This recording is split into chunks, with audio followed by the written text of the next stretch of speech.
This is the environmental test facility. We've got 2 chambers. The largest of the 2 chambers is the largest in Europe. It's 25 metres square. 7 metres high is its highest point.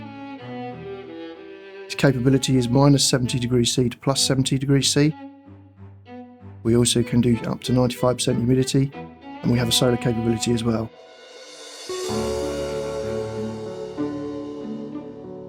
The small chamber can do exactly the same capability as the large chamber. It was based around the size of a Land Rover, but we do smaller equipment in there.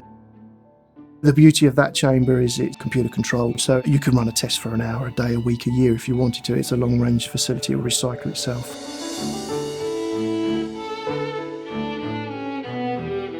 We don't just test one item sat in the middle of the chamber. We can test a system, for instance, Watchkeeper, the storage unit for the UAV. We can test all of them at the same time.